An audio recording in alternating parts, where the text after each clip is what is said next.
ನಾನು ಒಂದು ಟ್ರೈನಿಂಗ್ ಸೆಂಟರಲ್ಲಿ ಇದ್ದೀನಿ ಅಂತ ಹೇಳಿದ್ನಲ್ಲ 2 ಇಯರ್ಸ್ ಬ್ಯಾಕು. ಸೊ ಆ ಟೈಮಲ್ಲಿ ಏನೆಲ್ಲ ಮಾಡ್ತಿದ್ದೆ ಅಂತ ಈ ವಿಡಿಯೋ. ಸೊ ಅಲ್ಲಿ ಎಲ್ಲ ಥರದ್ದು ಟ್ರೈನಿಂಗ್ ಕೊಡ್ತಾಯಿದ್ರು.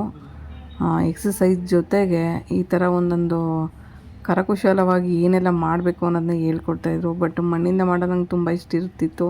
ಅಲ್ಲಿ ಪ್ರತಿಯೊಂದು ಕೆಲಸನೂ ನಮ್ಮ ಕೆಲಸಗಳನ್ನ ನಾವೇ ಮಾಡ್ಕೋಬೇಕಾಗಿರ್ತಿತ್ತು. ಸೊ ಆ ಥರ ಟ್ರೈನಿಂಗ್ ಸೆಂಟರ್ ಅದು. ಸೊ ಸ್ಪೈನ್ ಇಂಜುರಿ ಆಗಿರೋರು ಇಂಡಿಪೆಂಡೆಂಟ್ ಆಗಬೇಕು ಅನ್ನೋ ಒಂದೇ ಒಂದು ಉದ್ದೇಶದಿಂದ ಆ ಸಂಸ್ಥೆ ಪ್ರಾರಂಭ ಆಗಿರೋದಂತೆ. ಸೊ ಅದರಿಂದ ಎಷ್ಟೋ ಜನ ಸ್ಪೈನ್ ಇಂಜುರಿಯವರು ಅಲ್ಲೋಗಿ ಇಂಡಿಪೆಂಡೆಂಟ್ ಆಗಿ ತಮ್ಮ ಲೈಫ್ನ ತಾವು ನಡೆಸ್ಕೋಬೇಕು ಅಂತ ಹೇಳಿ ಮನೆಗೆ ಹೋಗಿ ಇವತ್ತು ಕೂಡ ಇಂಡಿಪೆಂಡೆಂಟ್ ಆಗಿದ್ದಾರೆ. ಸೊ ಲೈಫಲ್ಲಿ ಏನಾದರೂ ಒಂದು ಕೆಲಸ ಕಾರ್ಯಗಳು ಮಾಡ್ಕೊಂಡು ಇವತ್ತು ಬದುಕ್ತಿದ್ದಾರೆ. ನಾನು ಆಕ್ಸಿಡೆಂಟ್ ಆದಮೇಲೆ ತೊಗೊಂಡಿರೋಂಥ ವೀಲ್ ಚೇರ್ ಇದು. ಸೊ ಅದೇ ವೀಲ್ ಚೇರ್ನ ಅಲ್ಲೋದ್ಮೇಲೂ ಒಂದಷ್ಟು ದಿನ ಯೂಸ್ ಮಾಡ್ತಾಯಿದ್ದೆ. ಬಟ್ ಈ ವೀಲ್ ಚೇರ್ನ ತಳ್ಳೋಕ್ಕೆಲ್ಲ ಕಷ್ಟ ಆಗ್ತಾಯಿತ್ತು. ಎಲ್ಲೋದು ಒಂಥರ ಹಳೆ ಕಾಲದ್ದು ಗಾಡಿ ಹೋದಂಗೆ ಹೋಗ್ತಾ ಇರೋದು. ಬಟ್ ಅದರಲ್ಲೂ ನಾನು ನನ್ನ ವರ್ಕ್ಗಳನ್ನ ಮಾಡ್ಕೋತಾ ಇದ್ದೆ. ಸೊ ಅಲ್ಲೋಗಿ 1-2 ತಿಂಗಳಾದಮೇಲೆ ಒಂದು ವೀಲ್ ಚೇರ್ ತೊಗೊತೀನಿ. ಬಟ್ ಆ ವೀಲ್ ಚೇರೇನು ಅಷ್ಟು ಚೆನ್ನಾಗಿರಲಿಲ್ಲ. ಬಟ್ ಅದು ಒಂದು ಕಡೆ ಮುರಿದೋಗುತ್ತೆ. ಸೊ ಅದಾದಮೇಲೆ ಬಂದಿದ್ದ ಗಾಡಿನೇ ನಂದು ನಿಯೋ ಮೋಷನ್ನು. ಸೊ ಡಿಸ್ಚಾರ್ಜ್ ಆಗಬೇಕು ಅಲ್ಲಿಂದ ಇನ್ನೊಂದು 2 ಡೇಸಲ್ಲಿ ಅನ್ನೋ ಟೈಮಲ್ಲಿ ಅಲ್ಲಿ ನನಗೆ ಆ ಗಾಡಿ ಬಂದಿದ್ದು. ನಮ್ಮ ಪರಿಸ್ಥಿತಿನ ಜೀವನನ ಬೇರೆಯವ್ರಿಗೆ ಅರ್ಥ ಮಾಡಿಸೋಕೆ ನಾವೇನು ಟೀಚರ್ ಅಲ್ಲ. ಬಿಟ್ಟೋದ್ರು ಅಂತ ನೊಂದ್ಕೊಳ್ಳೋಕ್ಕೆ ಅವರೇನು ಪ್ರಾಮಾಣಿಕರಲ್ಲ. ಇರೋದೊಂದು ಜೀವನ. ಬೇರೆಯವ್ರನ್ನ ಮೆಚ್ಚೋದನ್ನು ಮೊದಲು ಬಿಡೋಣ. ಇದು ಅಲ್ಲಿ ಯಾವುದೋ ಒಂದು ಕಾಂಪಿಟೇಷನ್ಗೆ ಮಾಡೋಣ ಅಂತ ಹೇಳ್ಬಿಟ್ಟು ನಾನೇ ಟ್ರೈ ಮಾಡಿದ್ದೆ ಯೂಟ್ಯೂಬ್ ನೋಡ್ಕೊಂಡು. ಸೊ ತುಂಬ ಚೆನ್ನಾಗಿ ಬಂತು. ನಾನು ಫಸ್ಟ್ ಟೈಮ್ ಮಾಡಿದ್ದು ಡ್ರಾಯಿಂಗ್ ಅಂತಲೇ ಹೇಳ್ಬೋದು. ಈ ಥರ ಡ್ರಾಯಿಂಗ್ಸ್ ಎಲ್ಲ ನಾನು ಮಾಡ್ತಾ ಇರಲಿಲ್ಲ. ಬಟ್ ಫಸ್ಟ್ ಟೈಮ್ ಮಾಡಿದ್ದಿದ್ದೇನೆ. ನಂದು ಹಳೆ ವೀಲ್ ಚೇರ್ನ ತೆಗೆದು ಸೈಡಲ್ಲಿ ಇಟ್ಬಿಟ್ಟು ಈ ವೀಲ್ ಚೇರ್ ತಗೊಂಡೆ. ಇದು ತುಂಬ ಕಂಫರ್ಟೇಬಲ್ ಇರ್ತಾಯಿತ್ತು ನನಗೆ. ಸೊ ಈ ವೀಲ್ ಚೇರಲ್ಲಿ ಫಸ್ಟ್ ಟೈಮ್ ನಾನು ವೀಲಿಂಗ್ ಕಲ್ತಾದ್ಮೇಲೆ ಇಂಡಿಪೆಂಡೆಂಟಾಗಿ ಒಬ್ಬಳೇ ವೀಲಿಂಗ್ ಮಾಡ್ತಾ ಇರೋದು. ಸೊ ಇಲ್ಲೊಬ್ರು ಕ್ಯಾಮ್ರಾ ಹಿಡಿತಾ ಇದ್ದಾರಲ್ಲ ಅವರು ನಂತರದವನೇ. ಬಟ್ ಏನಾಗಿದೆ ಅಂದರೆ ಆ ಹುಡುಗ ಬಂದು ತುಂಬ ಏಜ್ ಕಮ್ಮಿ ಇದೆ. ಆ್ಯಕ್ಚುಲಿ ಅವ್ರು ಆಂಧ್ರ. ಅವ್ರು ಬಂದು ಅವ್ರಿಗೆ ಕನ್ನಡ ಬರಲ್ಲ. ಸೊ ಬಟ್ ಇವರು ಅವಾಗ ವೀಡಿಯೋ ಮಾಡೋವಾಗ ಚೆನ್ನಾಗೇ ಇದ್ದರು. ಅಲ್ಲಿ ಟ್ರೈನಿಂಗ್ ಅಂತ ಬಂದಿದ್ದರು. ಬಟ್ ಇಲ್ಲಿ APD ಸೆಂಟ್ರಿಂದ ಹೋಗಿ 1 ವರ್ಷಕ್ಕೆ ಬೆಡ್ ಸೋರಿಂದ ಸತ್ತೋಗ್ತಾರೆ. ಸೊ ಅವ್ರಿಗೆ ಒಂದು 22 ಇಯರ್ಸ್ ಅಂತ ಅನಿಸುತ್ತೆ. ತುಂಬ ಏಜ್ ಚಿಕ್ಕದು. ಬಟ್ ಸರಿಯಾಗಿ ನೋಡ್ಕೊಂಡಿಲ್ಲ ಅವ್ರ ಮನೇಲಿ. ಅವನು ಕೂಡ ಸರಿಯಾಗಿ ನೋಡ್ಕೊಳ್ದೆ ಬೆಡ್ ಸೋರಿಂದ ಸಾಯ್ತಾರಲ್ವ. ಸೊ ತುಂಬ ಬೇಜಾರಾಗುತ್ತೆ ಅದು. ಅಲ್ಲಿ ನಾನು 4.5 ತಿಂಗಳಿದ್ದಿದ್ದು. ಸೊ ಪ್ರತಿಯೊಂದು ದಿನವೂ ಒಂಥರ ಅಡ್ವೆಂಚರ್ ಅಂತಲೇ ಹೇಳ್ಬೋದು.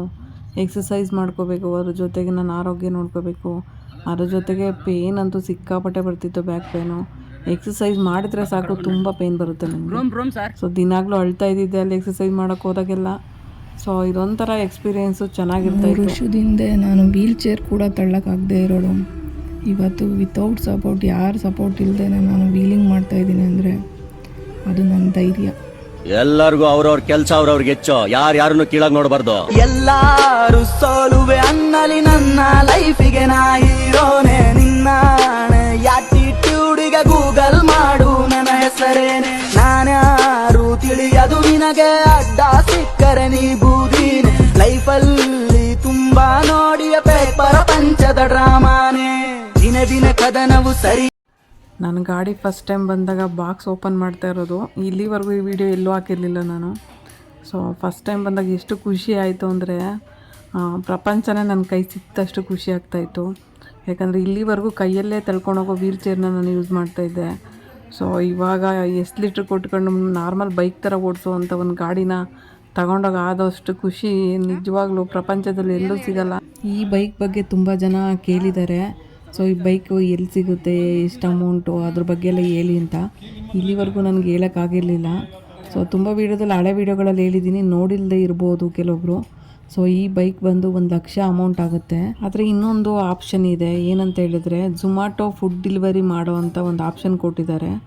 ಅಂದರೆ ನಿಯೋ ಮೋಷನ್ ಕಂಪ್ನಿಯವರು ಮತ್ತು ಝೊಮ್ಯಾಟೊದವರು ಈ ಥರ ಸ್ಪೈನ್ ಇಂಜುರಿ ಆಗಿರೋರಿಗೆ ಒಂದು ಹೆಲ್ಪ್ ಆಗಲಿ ಅಂತ ಹೇಳ್ಬಿಟ್ಟು ಬರೀ 10,000ಕ್ಕೆ ಈ ಬೈಕ್ ಕೊಡ್ತಿದ್ದಾರೆ. ಸೊ ಬಟ್ ಫುಡ್ ಡೆಲಿವರಿ ಮಾಡಲೇಬೇಕು, ಜಾಬು ಕೊಡ್ತಾರೆ ಜೊತೆಗೆ. ಸೊ ಇದನ್ನು ಮಾಡಲೇಬೇಕಾಗಿರೋದ್ರಿಂದ 10,000ಕ್ಕೆ ಆ ಬೈಕ್ ಸಿಗುತ್ತೆ. ಸೊ ಆಪ್ಷನ್ ಇದೆ. ಅದನ್ನು ಸರ್ಚ್ ಮಾಡಿ ಕೆಲವೊಬ್ರು ಕಾಂಟ್ಯಾಕ್ಟ್ನ ನಾನು ಕೊಡ್ತೀನಿ, ಬೇಕಾದರೆ ಕಮೆಂಟ್ ಹಾಕಿದರೆ. ಸೊ ಜಾಬ್ ಮಾಡಬೇಕು ಅನ್ನೋರು ಮಾಡ್ಬೋದು. ಜೊತೆಗೆ ಬೈಕ್ ಕೂಡ 10,000ಕ್ಕೆ ಸಿಗುತ್ತೆ. 1 ಲಕ್ಷದ ಬೈಕು ಅಷ್ಟಕ್ಕೆ ಸಿಗುತ್ತೆ. ಮತ್ತು ಇನ್ನೂ ಒಂದು ಆಪ್ಷನ್ ಇದೆ.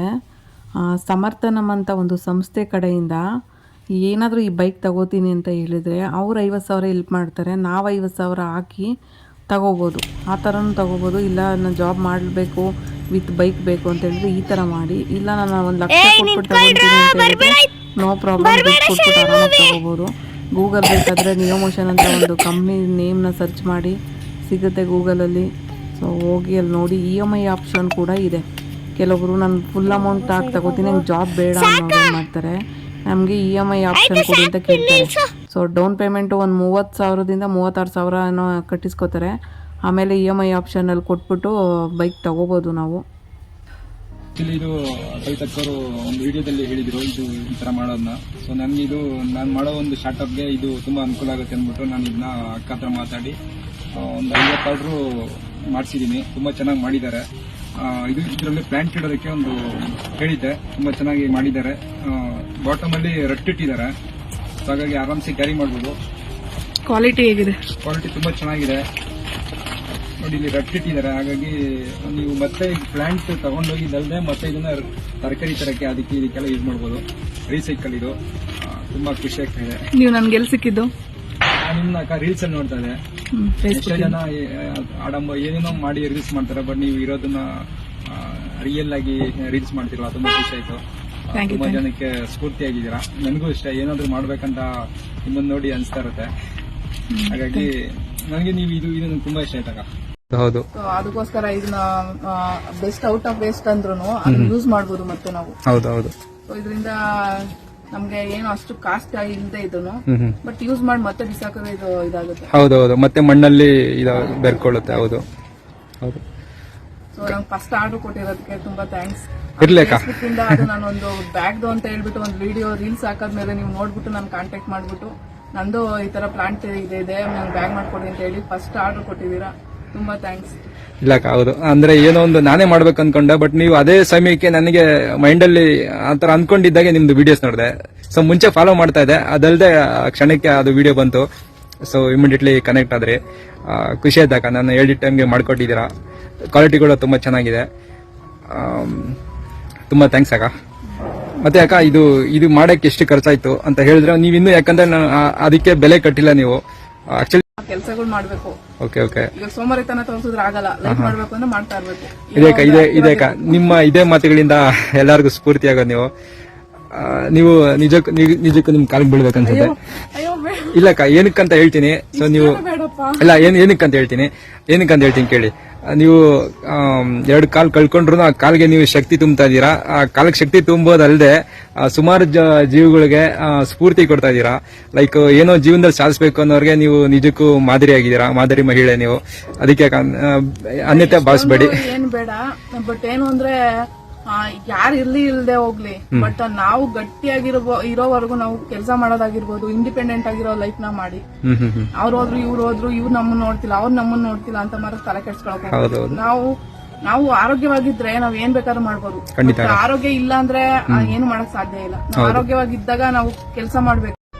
ನಾವು ತುಂಬಾ ನಂಬಿರೋಂತ ಜನಗಳು ನಮ್ ಜೀವನದಲ್ಲಿ ಬಂದು ಲೈಫ್ ಲಾಂಗ್ ಇರ್ತಾರೆ ಅಂತ ಯಾವ ಗ್ಯಾರಂಟಿನೂ ಇರಲ್ಲ. ಹಾಗೇನಾದ್ರೂ ಇರ್ತಾರೆ ಅಂತ ಹೇಳಿದ್ರೆ ಅದು ಅವಶ್ಯಕತೆ ಆಗಿರುತ್ತೆ, ಇಲ್ಲ ಅನಿವಾರ್ಯತೆ ಆಗಿರುತ್ತೆ. ಕೆಲವೊಮ್ಮೆ ಒಂಟಿಯಾಗಿ ಯಾಕೆ ಬದುಕ್ತಾ ಇದೀವಿ, ಯಾಕೆ ಈ ಜೀವನ ಅಂತ ಅನ್ಕೋತೀವಿ. ಬಟ್ ಒಂಟಿಯಾಗಿ ಎಲ್ಲ ಸಿಚುವೇಶನ್ ಎದುರಿಸ್ತಾ ಇದೀವಿ ಅಂತ ಹೇಳಿದ್ರೆ ನಾವಷ್ಟು ಗಟ್ಟಿಯಾಗಿದ್ದೀವಿ, ಮತ್ತೆ ನಾವಷ್ಟು ಬಲಿಷ್ಠ ಆಗಿದ್ದೀವಿ ಅಂತ ನಾವು ತಿಳ್ಕೋಬೇಕು. ಯಾರಿಲ್ಲದೆ ಇದ್ರೂ ಒಂಟಿಯಾಗಿ ಫೇಸ್ ಮಾಡ್ತೀನಿ, ಎಂಥ ಸಿಚುವೇಶನ್ ಬಂದು ನಾನು ಫೇಸ್ ಮಾಡ್ತೀನಿ ಅನ್ನೋ ಧೈರ್ಯ ನಮ್ಮಲ್ಲಿದ್ದಾಗ ನಾವು ಅದನ್ನು ಫೇಸ್ ಮಾಡೇ ಮಾಡ್ತೀವಿ. ದೀಪಾವಳಿ ಹಬ್ಬದ ದಿನ ಕೆಳಗಡೆ ಇಳಿಸಿದ್ರು ವೀಲ್ ಚೇರಿಂದ. ಸೊ ನಾವು ಎಲ್ಲಿ ಎಕ್ಸಸೈಸ್ ಮಾಡ್ತೀವಲ್ಲ ಆ ಒಂದು ಹಾಲ್ ಒಳಗಡೆ ಈ ರಂಗೋಲಿ ನಾನೇ ಹಾಕಿದ್ದು. ದೀಪ ಎಲ್ಲ ಅಂಟಿಸಿದ್ರು. ಸೊ ಅವರೆಲ್ಲ ಹೆಲ್ಪ್ ಮಾಡಿದರು ಒಂದು ಕಡೆ. ಆಮೇಲೆ ವೀಲ್ ಚೇರಿಂದ ಕೆಳಗಡೆ ಇಳಿದಿದ್ದು ಫಸ್ಟ್ ಟೈಮ್ ಅವತ್ತೇ. ಮತ್ತು ರಂಗೋಲಿ ಹಾಕಿದ್ದು ಒಂಥರ ಖುಷಿ, ಚೆನ್ನಾಗಿರ್ತಿತ್ತು ಅಲ್ಲಿ ದೀಪಾವಳಿ ದಿನ. ನಾನು ಕ್ರಾಫ್ಟ್ಗಳನ್ನೆಲ್ಲ ಮೊದಲೇ ಕಲ್ತಿರೋದ್ರಿಂದ ಕೆಲವೊಂದು ಸಾರಿ ನನ್ನ ಕ್ರಾಫ್ಟ್ ಕ್ಲಾಸ್ ಮಾಡಿ ಅಂತ ಹೇಳ್ತಾಯಿದ್ರು ಅಲ್ಲಿ. ಸೊ ಅಂಥ ಟೈಮಲ್ಲಿ ಕೆಲವೊಂದು ಮೆಟೀರಿಯಲ್ ಎಲ್ಲ ತಂದು ಕೊಡ್ತಾಯಿದ್ರು. ಸೊ ನಾನು ಎಲ್ರಿಗೂ ಟೀಚ್ ಮಾಡ್ತಾಯಿದ್ದೆ ಅಲ್ಲಿ. ಸೊ 2 ಇಯರ್ಸ್ ಬ್ಯಾಕು ನಾನು ಅದನ್ನೆಲ್ಲ ಮಾಡ್ತಾಯಿದ್ದೆ, ಎಲ್ರಿಗೂ ಹೇಳ್ಕೊಡ್ತಾಯಿದ್ದೆ. ಸೊ ಏನೋ ಒಂಥರ ಟೈಮ್ ಪಾಸ್ ಆಗ್ತಿತ್ತು, ಒಂಥರ ಚೆನ್ನಾಗಿರ್ತಾಯಿತ್ತು. ಇದನ್ನೆಲ್ಲ ಮಾಡ್ತಾಯಿದ್ದೀವಿ ಅಂತ ಕಲಿಯೋರು ಕೂಡ ಕಲಿತಾಯಿದ್ರು ನನ್ನ ಜೊತೆ. ಇರೋ ಸಿಚುವೇಶನ್ ನೋಡ್ಬಿಟ್ಟು ಕೆಲವರು ಇದು ವಾಸಿ ಆಗಲ್ವಾ, ನಿಮ್ಮ ಕಾಲುಗಳು ಅದೇ ಥರನ ಅಂತ ಕೇಳಿದ್ರು. ಸೊ ಇದು ವಾಸಿ ಆಗೋಂಥದ್ದಲ್ಲ, ಯಾಕಂದರೆ ನಮಗೆ ಬೆನ್ಮೂಳೆಗೆ ಏಟಾದಾಗ ಅಲ್ಲಿರೋವಂಥ ನರ್ವ್ಸ್ ಎಲ್ಲ ಡೆಡ್ ಆಗಿರುತ್ತೆ, ಅಲ್ಲಿರೋ ನರಗಳೆಲ್ಲ ತಮ್ಮ ಕೆಲಸಗಳನ್ನ ನಿಲ್ಲಿಸಿರುತ್ತೆ. ಡೆಡ್ ಆಗೋದು ಅಂದರೆ ಅಲ್ಲಿರೋ ನರಗಳು ಸತ್ತೇ ಹೋಗಿರುತ್ತೆ. ಯಾಕಂದರೆ ನಮ್ಮ ಬ್ರೈನಿಗೆ ಬರೋ ಅಂಥ ಯಾವುದೇ ಚಟುವಟಿಕೆಗಳು ನಮ್ಮ ಬ್ರೈನಿಗೆ ಬಂದು ಮತ್ತೆ ನಾವು ಕಾಲೆತ್ತೋದಾಗಿರ್ಬೋದು, ಕೈ ಎತ್ತೋದಾಗಿರ್ಬೋದು, ಫಸ್ಟ್ ನಮ್ಮ ಬ್ರೈನಿಗೆ ಗೊತ್ತಾಗಬೇಕು. ಸೊ ನಮ್ಮ ಬ್ರೈನಿಗೆ ಗೊತ್ತಾಗ್ತಾ ಇಲ್ಲ ಅದು. ಸೊ ಆ ಥರ ಆಗಿ ನಮ್ಗೆ ಹಿಂಗಾಗಿರೋದು. ಯಾಕಂದರೆ ಈ ಥರ ಸ್ಪೈನಲ್ ಕಾರ್ಡ್ ಆಗಿರೋರು 1 ವರ್ಷದೊಳಗಡೆ ರಿಕವರಿ ಆಗ್ಬೋದು. ಬಟ್ ರಿಕವರಿ ಆಗದೇನೂ ಇರ್ಬೋದು. ಯಾಕಂದರೆ ಕೆಲವೊಬ್ರಿಗೆ ಇಂಜುರಿ ಜಾಸ್ತಿ ಇರೋರು ರಿಕವರಿ ಆಗಲ್ಲ. ಇಂಜುರಿ ಕಮ್ಮಿ ಲೆವೆಲಲ್ಲಿ ಇರೋರು ರಿಕವರಿ ಆಗ್ತಾರೆ. ಬಟ್ ಅದು ಕಾನ್ಫಿಡೆನ್ಸ್ ಇರಬೇಕು. ನಾನು ರಿಕವರಿ ಆಗೇ ಆಗ್ತೀನಿ ಅನ್ನೋ ಕಾನ್ಫಿಡೆನ್ಸಿಂದ ಒಳ್ಳೆ ಎಕ್ಸಸೈಸ್ ಮಾಡಿ 1 ವರ್ಷದ ಗಂಟ ಚಾನ್ಸಸ್ ಅಂತೂ ಇದೆ. ಮಾಡಲೇಬೇಕು. ಎಕ್ಸಸೈಸ್ ಮಾಡೋದ್ರಿಂದ ನಾವು ರಿಕವರಿ ಆಗೋ ಚಾನ್ಸಸ್ ಇದೆ. ನಾವು ಅದನ್ನ ಮಾಡಿ पूजार्थं प्रतिक्रियताम् ओम यै ओम हिरण्यवर्णां हरिणीं सुवर्णरत्नसदा चन्द्राभिरण्मयीं लक्ष्मीं जातवेदो महावः तामावः जातवेदो लक्ष्मी मनपगामिनी यस्यां हिरण्यं देयं गामश्वं पुरुषानहम् अश्वपूर्वामृतमध्या हस्तिना प्रबोधिनी श्रियं देवीमुपक्वे मा देवी जुदरां तां सोऽस्मितां हिरण्यप्राकारमार्गां ज्वलन्तीं तृप्तां तर्पयन्तीं पद्मे स्थितां पद्मवर्णां तामि उपक्वे श्रियम् जनः ओम कपः ओम सत्यम् ओम तत्सवितुर्वरेण्यम् भर्गो देवस्य धीमहि धियो यो न प्रचोदयात्. ಹಾಯ್ ಹಲೋ, ಇವತ್ತು ನಾನು ವೇಸ್ಟ್ ನ್ಯೂಸ್ ಪೇಪರ್ ಯೂಸ್ ಮಾಡಿಬಿಟ್ಟು ಹ್ಯಾಂಡ್ ಬ್ಯಾಗ್ ಹೆಂಗೆ ಮಾಡೋದು ಅಂತ ಹೇಳ್ಕೊಡ್ತಾ ಇದ್ದೀನಿ. ಸೊ ವೇಸ್ಟ್ ನ್ಯೂಸ್ ಪೇಪರ್ ಅಂತ ನಾವು ಬಿಸಾಕ್ತಾ ಇರ್ತೀವಿ. ಸೊ ಇದರಿಂದ ಒಂದು ಹ್ಯಾಂಡ್ ಬ್ಯಾಗ್ ಮಾಡಿದ್ರೆ ಅದರೊಳಗಡೆ ಏನಾದರೂ ಹಾಕೊಂಡು ಬೇರೆಯವ್ರಿಗೆ ಕೊಡೋದಾಗಿರ್ಬೋದು. ಈ 4 ನ್ಯೂಸ್ ಪೇಪರ್ ಯೂಸ್ ಮಾಡ್ತಾ ಇದ್ದೀನಿ. ಅಂದರೆ 2 ಶೀಟ್ಸ್ 4 ಪೇಜಸ್ ಬರುತ್ತೆ. ಆ 4 ಪೇಜಸ್ ಯೂಸ್ ಮಾಡಿದ್ರೆ ಥಿಕ್ನೆಸ್ ಗಟ್ಟಿ ಬರುತ್ತೆ. ಅಂದರೆ ಗಟ್ಟಿ ಬಂದಾಗ ಬ್ಯಾಗ್ ಒಂದು ಸ್ವಲ್ಪ ಗಟ್ಟಿ ಇರುತ್ತಲ್ಲ. ಸೊ 1 kg ಇಲ್ಲ 2 kg ಕ್ಯಾರಿ ಮಾಡೋವಂಥ ಅಷ್ಟು ಬ್ಯಾಗ್ ಆಗುತ್ತೆ ಇದು. ಈ 4 ಪೇಜನ್ನು 1 ಪೇಜ್ ಬರೋ ಥರ ನಾವು ಎಲ್ಲಾನು ಸ್ಟಿಕ್ ಮಾಡ್ಕೋಬೇಕು ಫೆವಿಕಲಿಂದ. ಅಂದರೆ ನಾನಿಲ್ಲಿ ವೇಸ್ಟ್ ರಟ್ಟು ಯೂಸ್ ಮಾಡ್ತಾ ಇದ್ದೀನಿ. ಅಂದರೆ ಬ್ಯಾಗ್ ಗಟ್ಟಿ ಬರೋಕ್ಕೋಸ್ಕರ ಮತ್ತು ವೆಯ್ಟ್ ಲಿಫ್ಟ್ ಮಾಡಬೇಕಲ್ಲ, ಆ ತೂಕನ ಕ್ಯಾರಿ ಮಾಡೋಕ್ಕೋಸ್ಕರ ಈ ಥರ ರಟ್ಟು ಯೂಸ್ ಮಾಡ್ತೀನಿ. ಮತ್ತು ಅದು ಕೈಯಲ್ಲಿ ಏನಾದರೂ ಅಕಸ್ಮಾತ್ ನಾನು ಹೇಳಿದ್ನಲ್ಲ ಈ ಥರ ಸಿಕ್ಕಿಲ್ಲ ಅಂದರೆ ನಾವು ದಾರ ಯೂಸ್ ಮಾಡ್ಬೋದು ಅಂತ. ಆ ದಾರ ಯೂಸ್ ಮಾಡಿದಾಗ ಅಲ್ಲಿ ಗಟ್ಟಿಯಾಗಿ ಕೂರುತ್ತೆ. ಅದು ಹಿಂಗೆ ಹ್ಯಾಂಡ್ಸ್ ಇಟ್ಕೊಳ್ಳೋವಾಗ ಅದು ಗಟ್ಟಿಯಾಗಿ ಕೂರುತ್ತೆ. ನನಗೊಂದ್ಸಾರಿ ಬೆಡ್ಡಲ್ಲಿ ಮಲಗಿರೋವಾಗ ಗೊತ್ತಿಲ್ಲದೆ ಹೆಂಗೆ ಇದುವೆ ಬಂತು ಅಂತ ಗೊತ್ತಿಲ್ಲ. ಸೊ ಫುಲ್ ಇರುವೆ ಎತ್ಕೊಂಬಿಟ್ಟೈತೆ, ಕಾಲು ಫುಲ್ಲು. ಅಂದರೆ ಹೊಟ್ಟೆ ಗಂಟ ಬರೋವರೆಗೂ ನನಗೆ ಗೊತ್ತೇ ಆಗಿಲ್ಲ ಇರುವೆ ಬಂದಿದೆ ಅಂತ. ಏನಿಲ್ಲ ಅನ್ನೋ 1000-2000 ಇರುವೆ ಇದ್ವೇನೋ ಗೊತ್ತಿಲ್ಲ. ಎಲ್ಲ ಕೆಂಜಿರುವೆಗಳು. ಅದೆಲ್ಲ ಕಚ್ಚಿದೆ, ನನಗೆ ಗೊತ್ತೇ ಆಗಿಲ್ಲ ಕಚ್ತಾ ಇದೆ ಅಂತ. ಉಲ್ಟಾ ಮಲಗಿದ್ದೀನಿ, ಹೊಟ್ಟೆಗೆ ಬಂದು ಕಚ್ಚಿದಾಗ ನನಗೆ ಗೊತ್ತಾಯ್ತು ಏನೋ ಕಚ್ತಾ ಇದೆ ಅಂತ. ಸಣ್ಣಾಗಿ ನೋಡ್ತೀನಿ, ಬೆಡ್ ಮೇಲೆಲ್ಲ ಫುಲ್ ಇರುವೆಗಳು. ಆ ಇರುವೆಗಳು ನೋಡ್ಬಿಟ್ಟು ನಿಜ ನನ್ನ ಲೈಫಲ್ಲಿ 1 ಇರುವೆನೋ ಕಚ್ಚಿಸ್ಕೊಂಡಿದ್ದಿಲ್ಲ ಇಲ್ಲಿವರೆಗೂ. ಬಟ್ ಇದೊಂದು ಡೇ ಆಗಿದ್ದು ನನಗೆ ಇವತ್ತು ಲೈಫಲ್ಲಿ ಇರುವೆ ಅಂದರೆ ಭಯ ಆಗುತ್ತೆ. ಅಷ್ಟೊಂದು ಭಯ ಪಟ್ಟಿದ್ದೀನಿ ಇವತ್ತು. ಅಷ್ಟೆಲ್ಲ ಕಚ್ಚಿ ಗಾಯ ಕೂಡ ಮಾಡಿದ್ದಾವೆ. ನನಗೆ ಬೆರಡು ಸಂದಿ ಎಲ್ಲ ಕಚ್ಚಿದ್ದಾವೆ, ಮತ್ತು ತೊಡೆಗೆಲ್ಲ ಕಚ್ಚಿದ್ದಾವೆ, ಎಲ್ಲಿ ಬೇಕೋ ಅಲ್ಲೆಲ್ಲ ಕಚ್ಚಿಬಿಟ್ಟಿದ್ದಾವೆ. ಆ ಗಾಯ ಆಗಿ ಒಂದು ವಾರದ ಗಂಟೆ ವಾಸಿನೇ ಆಗಿರ್ತಿಲ್ಲ. ಅಂದರೆ ಸ್ಪರ್ಶ ಇರೋರಿಗೆ ಒಂದೇ ಒಂದು ಇರುವೆ ಕಚ್ಚಿದ್ರೆ ಎಷ್ಟೆಲ್ಲ ಕೆರ್ಕೊಂಡು ಇರುವೆ ಕಚ್ಚು ಅಂತ 100 ಸಾರಿ ಹೇಳೋ ನಾವು. ಸ್ಪರ್ಶ ಇಲ್ಲದೆ ಇರೋವಾಗ ಇರುವೆ ಕಚ್ಚಿದಾಗ ಅನಿಸುತ್ತೆ ನಮ್ಗೇನು ಗೊತ್ತಾಗಿಲ್ಲ. ಬಟ್ ಆ ಗಾಯ ಆದಾಗ. ಹಾಯ್ ಹಲೋ, ಇವತ್ತು ನಾನು ಫಸ್ಟ್ ಟೈಮು ನಾನು ಮೆಟ್ರೋ ಸ್ಟೇಷನ್ಗೆ ಹೋಗ್ತಾ ಇದ್ದೀನಿ. ಅಂದರೆ ನಾವು ಕಬ್ಬನ್ ಪಾರ್ಕ್ ಹೋಗಬೇಕು ಅಂತ ಐಡಿಯಾ ಇಟ್ಕೊಂಡಿದ್ದೆ ಇಲ್ಲಿ. ಸೊ ಎಲ್ಲರೂ ಸೇರಿ ನಾವು ಕಬ್ಬನ್ ಪಾರ್ಕ್ ಹೋಗಬೇಕು APD ಕಡೆಯಿಂದ ಅಂತ ಹೇಳ್ಬಿಟ್ಟು ಒಂದು 10 ಜನ ನಾವು ರೆಡಿ ಇದ್ದೀವಿ ವೀಲ್ಚೇರಲ್ಲಿ ಹೋಗೋದಕ್ಕೆ ಅಂತ. ಫಸ್ಟ್ ಟೈಮ್ ನಾವು ಮೆಟ್ರೋ ಹತ್ತುತ್ತಾ ಇರೋದು. ಇಲ್ಲಿ ಇಂದಿರಾನಗರ ಸ್ವಾಮಿ ವಿವೇಕಾನಂದ ರೈಲ್ವೆ ಸ್ಟೇಷನಿಂದ ನಾವು ಹೊರಡ್ತಾ ಇರೋದು ಇವಾಗ.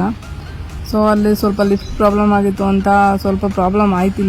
ಇಲ್ಲಿಂದ ಹೊರಡುವಾಗೆ ಲೇಟ್ ಆಯಿತು. ಸೊ ಫಸ್ಟ್ ಕಬ್ಬನ್ ಪಾರ್ಕ್ ಹೋಗೋಣ ಅಂತ ಐಡಿಯಾ ಇಟ್ಕೊಂಡಿದ್ದು. ಆಮೇಲೆ ನೆಕ್ಸ್ಟ್ ವಿಧಾನಸೌಧ ಹೋಗಿ ಆಮೇಲೆ ನೆಕ್ಸ್ಟ್ ಹೋಟೆಲ್ಗೆ ಹೋಗಿ ರಿಟರ್ನ್ ಬಂದು ನಾವು ಸಾಯಂಕಾಲ 7 ಗಂಟೆ ಆಯಿತು ರಿಟರ್ನ್ ಬರೋ ಅಷ್ಟರಲ್ಲಿ APDಗೆ.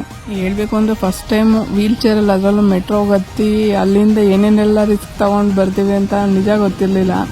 ಬಟ್ ಏನಂದರೆ ಹೊರಗಡೆ ಹೋಗೋದು ಒಂದು ಖುಷಿ. ಅದರಲ್ಲೂ ನಮ್ಮ ಥರ ಇರೋರ ಜೊತೆ ಹೋಗೋದ್ರ ಖುಷಿ ಇದೆಯಲ್ಲ, ಅದೊಂಥರ. ಚೆನ್ನಾಗಿರೋರ ಜೊತೆ ಹೋದಾಗ ನಾವೇ ಒಂಟಿ ಅನ್ನಿಸ್ತೀವಿ. ಬಟ್ ವೀಲ್ ಚೇರಲ್ಲೇ ನಮ್ಮ ಫ್ರೆಂಡ್ಸ್ಗಳ ಜೊತೆ ಹೋಗೋದಿದೆಯಲ್ಲ ಅದೊಂದು. ಬಟ್ ವೀಲ್ ಚೇರಲ್ಲಿ ಒಬ್ಬರೇ ಹೋಗಿ ಬರೋದು ಕಷ್ಟ ಅಂತ ಅನ್ಕೋಬೋದು. ಬಟ್ ಒಬ್ರಿದ್ರೆ ಒಳ್ಳೇದು ಹೆಲ್ಪ್ಗೆ ಹೊರಗಡೆ ಹೋದಾಗ. ಯಾಕಂದರೆ ಒಂದು ಅಂಶ ಏನಾದರೂ ಇದ್ದಾಗ ಒಬ್ಬರು ಹೆಲ್ಪ್ ಬೇಕಾಗುತ್ತೆ ನಮಗೆ. ಬಟ್ ಪಬ್ಲಿಕ್ ಹೆಲ್ಪ್ ಮಾಡ್ತಾರೆ ನಮಗೆ. ಯಾಕಂದರೆ ನಾವು ವೀಲ್ ಚೇರಲ್ಲಿ ಇರೋದ್ರಿಂದ ಎಷ್ಟೋ ಜನ ಒಳ್ಳೆ ಜನಗಳು ನಮ್ಮ ಅಕ್ಕಪಕ್ಕ ಇದ್ದೇ ಇರ್ತಾರೆ, ನಮ್ಗೆ ಹೆಲ್ಪ್ ಮಾಡೇ ಮಾಡ್ತಾರೆ. ಸೊ ನಾವು ಹೊರಗಡೆ ಹೋಗುವಾಗ ಯಾವುದೇ ಭಯ ಬೇಕಾಗಿಲ್ಲ. ಎಲ್ಲೇ ಹೋದ್ರೂ ನಾವು ಒಂದು ಬಸ್ಸಿಗೆ ಹತ್ತಬೇಕು, ಒಂದು ಟ್ರೈನ್ಗೆ ಹತ್ತಬೇಕು ಅಂದರೆ ಯಾರಾದರೂ ಹೆಲ್ಪ್ ಮಾಡೇ ಮಾಡ್ತಾರೆ. ಸೊ ಮನೇಲಿ ಕೂರಬೇಡಿ. ಯಾಕಂದರೆ 4 ಗೋಡೆ ಮಧ್ಯದಲ್ಲಿ ಬದುಕೋದು ಅಷ್ಟು ಸುಲಭ ಅಲ್ಲ, ತುಂಬಾ ಕಷ್ಟ ಇದೆ ಲೈಫು 4 ಗೋಡೆ ಮಧ್ಯೆ ಬದುಕೋದು. ಬಟ್ ಹೊರಗಡೆ ಹೋದಾಗ ಅನಿಸುತ್ತೆ ಎಷ್ಟು ಲೈಫ್ ಚೆನ್ನಾಗಿದೆ ಅಂತ. ನಾವು ವೀಲ್ ಚೇರಲ್ಲಿ ಇದ್ದೀವಿ, ನಮ್ಮ ಕೈಯಲ್ಲಿ ಏನೂ ಆಗಲ್ಲ ಅಂತ ಅಂದ್ಕೊಳ್ಳೋಕ್ಕೆ ಹೋಗ್ಬಾರ್ದು. ಯಾಕಂದರೆ ನಮ್ಮ ಕೈ ಗಟ್ಟಿಗಿದೆ. ವೀಲ್ ಚೇರಲ್ಲಿ ಇದ್ದೀವಿ ಅನ್ನೋದು ಅದು ದೊಡ್ಡ ವಿಷಯ ಅಲ್ಲ. ಯಾಕಂದರೆ ವೀಲ್ ಚೇರಲ್ಲಿ ಇದ್ರೂ ವೀಲ್ ಚೇರ್ ನಮ್ಮ ಕಾಲುಗಳು. ಸೊ ಆ ಕಾಲುಗಳನ್ನ ನಾವು ಚೆನ್ನಾಗಿ ಯೂಸ್ ಮಾಡ್ಕೋಬೇಕು. ನಾವು ನಡೆಯುವಾಗ ಹೆಂಗೆ ನಮ್ಮ 2 ಕಾಲುಗಳನ್ನ ಯೂಸ್ ಮಾಡ್ತೀವಿ, ನಾವು ಬರೋವಾಗ ಏನೂ ತರಲ್ಲ, ಹಾಗೆ ಹೋಗೋವಾಗನೂ ಏನೂ ತಗೊಂಡು ಹೋಗೋಕ್ಕಾಗಲ್ಲ. ಬಂದು ಹೋಗೋ ನಡುವೆ ಈ ಬಂಧನಗಳಲ್ಲಿ ಸಿಕ್ಕಾಕೊಂಡು ಒದ್ದಾಡ್ತಿರ್ತೀವಿ. ಈ ಸುಳಿಲು ಸಿಕ್ಕಾಕೊಂಡು ಒದ್ದಾಡುವಾಗ ಎಷ್ಟೆಲ್ಲ ಕಷ್ಟಗಳನ್ನ ಅನುಭವಿಸಿ ನಮ್ಮವರಿಂದ ಆಗೋ ಅವಮಾನಗಳು, ನಮ್ಮ ಕಷ್ಟ ಸುಖ ನೋವು ನಲಿವುಗಳಲ್ಲಿ ಎಷ್ಟೆಲ್ಲ ಒದ್ದಾಡ್ತೀವಿ. ಈ ಬದುಕು ಎಷ್ಟು ವಿಚಿತ್ರ ಅಲ್ವಾ. ಅಲ್ಲಿ ಟ್ರೈನಿಂಗ್ ಸೆಂಟರಲ್ಲಿ ಇರೋವಾಗ್ಲೇ ಕೆಲವೊಂದು ವಸ್ತುಗಳನ್ನೆಲ್ಲ ಮನೆಯಿಂದನೇ ಮಾಡಿರೋಂಥವನ್ನೆಲ್ಲ ತರಿಸ್ಕೊಂಡು ಸೇಲ್ ಮಾಡೋಕ್ಕೆ ಇಟ್ಟಿದೆ. ಇದೆಲ್ಲ ಬೆಸ್ಟ್ ಔಟ್ ಆಫ್ ವೇಸ್ಟ್ಗಳನ್ನ ಯೂಸ್ ಮಾಡಿರೋಂಥ ಕ್ರಾಫ್ಟ್ಗಳು. ಸೊ ಬರ್ತ್ಡೇ ಕಾರ್ಡ್ಸಿಂದ ಹಿಡಿದು ಎಲ್ಲನೂ ಮಾಡ್ತಾಯಿದ್ದೆ. ಸೊ ಎಷ್ಟೊಂದು ಐಟಮ್ಸ್ ಇದ್ದಾವೆ ನೋಡಿ. ಮಾವಿನಕಾಯಿ ಹೋಟೆಲ್ ಮಾಡಿದ್ದು ಫಸ್ಟ್ ಒನ್ನು. ಇದು ಮೊಟ್ಟೆದು ಇದು ಬರುತ್ತಲ್ಲ, ಅದೇನೇನೋ ಬರುತ್ತೆ, ಅದು ಏನೇನೋ ಹಾಕ್ಬಿಟ್ಟು ಮಾಡಿದ್ದೀನಿ. ಒಟ್ಟಲ್ಲಿ ಎಲ್ಲ ವೀಡಿಯೋಸ್ ಎಲ್ಲ ಅದು ಹಳೆ ಚಾನಲಲ್ಲಿ ಇತ್ತು, ಅದು ಡಿಲೀಟ್ ಆಗಿಬಿಡ್ತು. ಬಟ್ ತುಂಬ ಐಟಮ್ಸ್ನ ಹಿಂಗೆ ಮಾಡಿಬಿಟ್ಟು ಮಾರಿದ್ದೀನಿ. ಸೊ ಏನೋ ಒಂದು ಖುಷಿ ಇದೆ ಇದರಲ್ಲಿ, ಕ್ರಾಫ್ಟ್ ಮಾಡೋದ್ರಲ್ಲಿ.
ನಾನು ಆರ್ಟ್ ಸೆಂಟರಲ್ಲಿ ಇರೋವಾಗ ನಾನು ಮಾಡೋ ಕ್ರಾಫ್ಟ್ಗಳಿಗೆಲ್ಲ ಕೆಲವೊಬ್ರು ಎಲ್ಪ್ ಮಾಡ್ತಾಯಿದ್ರು. ಮತ್ತು ನನ್ನ ಕ್ರಾಫ್ಟ್ಗಳನ್ನೆಲ್ಲ ಇಷ್ಟಪಡ್ತಾಯಿದ್ರು, ಚೆನ್ನಾಗಿ ಮಾಡ್ತಿದ್ಯಾ ಅಂತ. ಸೊ ಅವರೆಲ್ಲ ಎಲ್ಪ್ ಮಾಡೋವಾಗ ನಾನು ವೀಡಿಯೋ ಮಾಡ್ಕೊತಾ ಇದ್ದೆ.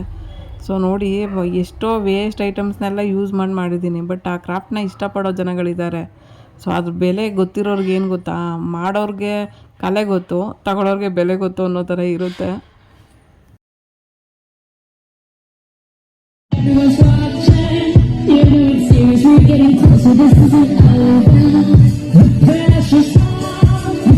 ನನ್ನ ಲೈಫಲ್ಲೇ ಫಸ್ಟ್ ಟೈಮು ಈ ವೀಲ್ ಚೇರು ಡ್ಯಾನ್ಸ್ ಮಾಡಿರ್ಬೋದು ನಾನು. ಸೊ ಇದನ್ನು ಜಾಸ್ತಿ ಮ್ಯೂಸಿಕ್ ಹಾಕಿದ್ರೆ ಕಾಪಿರೈಟು ಬರುತ್ತೆ, ಅದಕ್ಕೋಸ್ಕರ ನಾನು ಮ್ಯೂಸಿಕ್ ಹಾಕಿಲ್ಲ, ಅರ್ಧ ಹಾಕಿದ್ದೀನಿ. ಸೊ ಇದು ಕಾಪಿರೈಟ್ ಬರ್ಬೋದು ಅಂದ್ಕೊಂಡಿದ್ದೀನಿ, ನೋಡೋಣ ಏನಾಗುತ್ತೆ ಅಂತ. ಸೊ ತುಂಬ ಚೆನ್ನಾಗಿರ್ತಾಯಿತ್ತು ಅಲ್ಲಿ ಟ್ರೈನಿಂಗ್ ಸೆಂಟರಲ್ಲಿ ಇರಬೇಕಾದ್ರೆ. ಎಷ್ಟೋ ಜನ ಏಜ್ ಆಗಿರೋರು ಇದ್ದಾರೆ, ಅಲ್ಲಿ ಏಜ್ ಇರೋರು ಇದ್ದಾರೆ, ಏಜ್ ಕಮ್ಮಿ ಇರೋರು ಇದ್ದಾರೆ. ಸೊ ಲೈಫು ವೀಲ್ ಚೇರಿಗೆ ಬಂದಾಗ ತುಂಬಾ ಚೇಂಜಸ್ ಆಗಿಬಿಡುತ್ತೆ. ಮನೆ ಜನ ಒಂದು ಕಡೆ ಅಕ್ಸೆಪ್ಟ್ ಮಾಡ್ಕೋತಾರೆ, ಒಂದು ಕಡೆ ಅಕ್ಸೆಪ್ಟ್ ಮಾಡ್ಕೊಳ್ಳಲ್ಲ. ಮತ್ತು ಫ್ಯಾಮಿಲಿಯವರು ದೂರದ ರಿಲೇಷನ್ ಅಂತೂ ಕೇಳೋಕ್ಕೆ ಹೋಗಬೇಡಿ. ಇವಳು ಯಾವಾಗ ಸರಿ ಹೋಗ್ತಾಳೆ ಅಂತ ಬರೀ ಮಾತಲ್ಲೇ ಚುಚ್ಚಿ ಸಾಯಿಸ್ಬಿಡ್ತಾರೆ ಅವರಂತೂ. ಸೊ ರಿಲೇಷನ್ ಕತೆಗಳಿಗೆ ಹೋಗ್ಬಾರ್ದು, ಅವ್ರ ಸವಾಸನೆ ಬೇಡ ಅಂತ ದೂರ ಇದ್ಬಿಟ್ರೆ ಬೆಟರು. ಫಸ್ಟ್ ಟೈಮ್ ವೀಲ್ ಚೇರಲ್ಲಿ ಹೊರಗಡೆ ಹೋಗ್ತಾಯಿದ್ರು. ಎಲ್ಲೋ ಶಾಪಿಂಗ್ ಮಾಲ್ ಅಂತ, ಅಂದರೆ ಶಾಪಿಂಗ್ ಮಾಡೋಕ್ಕೆ ಅಂತ ಹೋಗ್ತಾಯಿದ್ದೀವಿ ಇವತ್ತು. ಇಲ್ಲಿ ಫ್ರೆಶ್ ಫ್ಲವರ್ ಕಾಣ್ತು. ನನಗೆ ಫ್ಲವರ್ಸ್ ಅಂದರೆ ತುಂಬ ಇಷ್ಟ. ನನಗೆ ಫ್ಲವರ್ಸಲ್ಲಿ ಡಿಸೈನ್ ಮಾಡೋದಂದ್ರೆ ಸಖತ್ ಇಷ್ಟ. ಅದಕ್ಕೆ ಇದನ್ನು ನೋಡಿದ ತಕ್ಷಣ ನಾನು ವೀಡಿಯೋ ಮಾಡ್ತಾಯಿದ್ದೀನಿ. ಸೊ ವೀಲ್ ಚೇರ್ ಒಬ್ಬರು ತಳ್ತಾಯಿದ್ರು, ನಾನು ಮುಂದೆ ವೀಡಿಯೋ ಮಾಡ್ತಾಯಿದ್ದೆ. ಇದನ್ನು ಕೆಲವೊಂದು ಅನುಭವಗಳನ್ನ ಶೇರ್ ಮಾಡೋಕ್ಕೆ ಆಗಲ್ಲ, ಮಾಡಿದ್ರೂ ಕೆಲವೊಂದು ಹೇಳ್ಕೊಳಕ್ಕಾಗಲ್ಲ ಅಂಥ ಫೀಲಿಂಗ್ಸ್ ಇರುತ್ತೆ. ಈ ಫ್ಲವರು ಮತ್ತು ಈ ವಾಸನೆ ನೋಡಿದಾಗ ನನಗೆ ತುಂಬಾ ಫೀಲ್ ಆಗುತ್ತೆ. ಯಾಕಂದರೆ ಫ್ರೆಶ್ ಫ್ಲವರು ಅಷ್ಟು ಇಷ್ಟ ಆಗುತ್ತೆ ನನಗೆ. ಸೊ ಆರ್ಟಿಫಿಷಿಯಲ್ಗಿಂತ ಫ್ರೆಶ್ ಆಗಿರೋದು ಮನುಷ್ಯನಿಗೆ ಒಳ್ಳೇದಲ್ವಾ, ಅದಕ್ಕೋಸ್ಕರ ಈ ಶಾಪಿಂಗ್ಗೆ ಅಂತ ಬಂದು ಬಟ್ಟೆ ತೊಗೊಳ್ಳೋಣ ಅಂತ ಹೋಗಿದ್ದೆ. ನಾನು ಸ್ವಲ್ಪ ಬಟ್ಟೆಗಳನ್ನೆಲ್ಲ ನೋಡಿದೆ. ಬಟ್ ಕೆಲವೊಂದು ಟೀ ಶರ್ಟ್ ತೊಗೊಂಡೆ, ಒಂದೆರಡು ಪ್ಯಾಂಟ್ಗಳು ತೊಗೊಂಡೆ. ಬಟ್ ಕಾಸ್ಟ್ಲಿ ಅಂತ ಅನ್ನಿಸ್ತು. ಬಟ್ ಕ್ಲಾತ್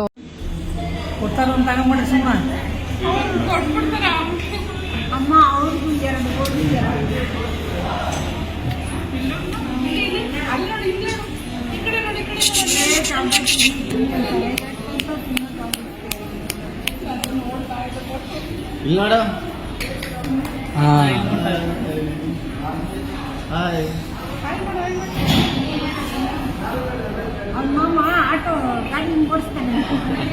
ಓಡಿಸು ಗಾಡಿ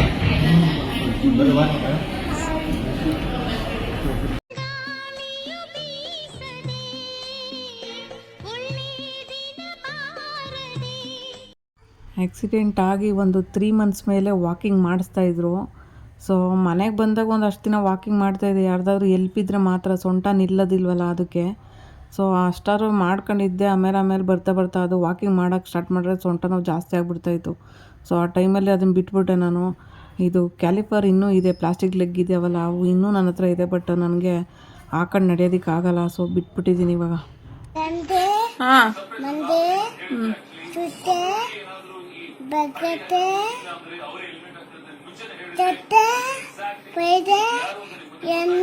ಸಾಟರ್ಡೆ ಕೆಲವೊಬ್ಬರು ಸ್ಪೈನ್ ಇಂಜುರಿ ಆಗಿರೋರು ರಿಕವರಿ ಆಗಿದ್ದಾರೆ. ಬಟ್ ಅವ್ರಿಗೆ ಲೆವೆಲಲ್ಲಿ ಚೇಂಜಸ್ ಇರುತ್ತೆ. ಕೆಲವೊಬ್ಬರಿಗೆ ಕಂಪ್ರೆಸ್ ಕಮ್ಮಿ ಆಗಿರುತ್ತೆ. ಅಂದರೆ ಅಲ್ಲಿರೋ ನರಗಳೆಲ್ಲ ಕೆಲವೊಂದು ಸ್ವಲ್ಪ ಕೆಲಸ ಮಾಡೋದು ನಿಲ್ಲಿಸಿರ್ತವೆ, ಅವು ರಿಕವರಿ ಆಗಿಬಿಡ್ತವೆ. ಬಟ್ ನನಗೆ ಕಂಪ್ರೆಸ್ ಜಾಸ್ತಿ ಆಗಿರೋದ್ರಿಂದ ನನಗೆ ನಡೆಯೋಕ್ಕಾಗಲ್ಲ ಅಂತ ಗೊತ್ತಾಯಿತು. ಬಟ್ ಮನೆಯವ್ರು ಸಪೋರ್ಟಿವ್ ಇದ್ದು ಏನೋ ಒಂದು ಮಾಡಿ ಎಕ್ಸಸೈಸ್ ಮಾಡಿಸಿ ಎಲ್ಲ ಮಾಡಿ ಸ್ವಲ್ಪ ಒಂದು ಮಟ್ಟಿಗೆ ತಂದುಬಿಟ್ಟಿದ್ರೆ ನಾನು ರಿಕವರಿ ಆಗಿಬಿಡ್ತಿದ್ನೇನೋ ಅಂತ ಒಂದು ಭರವಸೆ ಅಂತೂ ಇತ್ತು. ಇಲ್ಲಿವರೆಗೂ ಇದೆ ಇವಾಗ್ಲೂ. ಬಟ್ ಅದಾಗಲ್ಲ ಅಂತ ಗೊತ್ತಾಯಿತು. ಸೊ ಪರವಾಗಿಲ್ಲ, ಲೈಫ್ನ ತಗೊಂಡೋಗ್ತಿದ್ದೀನಿ. ಕಷ್ಟನೋ ಸುಖನೋ ಜೀವನ ನಡೀತಿದೆ. ಹಲೋ ಮಿಸ್ಟರ್, ನಿದ್ದೆ ಮಾಡ್ತಾಯಿದ್ದೀರಾ? ಬೆಡ್ ಮೇಲೆ ಇಲ್ಲ ಅಂತ ನಾನು ನಿದ್ದೆ ಮಾಡ್ತಾಯಿದ್ದೀರಾ? ಬಂದಿಲ್ಲಿ ಇನ್ನೂ ನಿದ್ದೆ ಬರ್ತಾ ಇದೆಯಾ?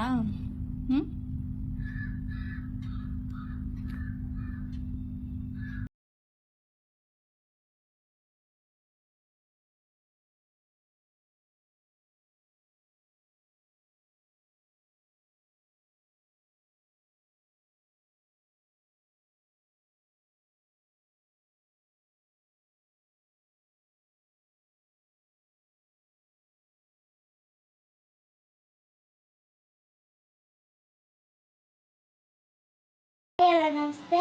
ನಾವಿವತ್ತು ಕುಟ್ಟನ್ ಶೇರ್ ಮಾಡ್ತಿದ್ದೀವಿ. ಏನೇನಾಗ್ತಾಯಿದ್ದ? ಏನೇನಾಗ್ತಿದೆಯಾ ಕುಕ್ಕಿಂಗ್? ಇವಾಗ ಹುಣಸೆಹಣ್ಣು, ಜೀರಿಗೆ, ಬೆಲ್ಲ, ಖಾರದ ಪುಡಿ, ಉಪ್ಪು ಇಷ್ಟ ಆಗ್ತಾಯಿದೆಯಾ? ಸರಿ.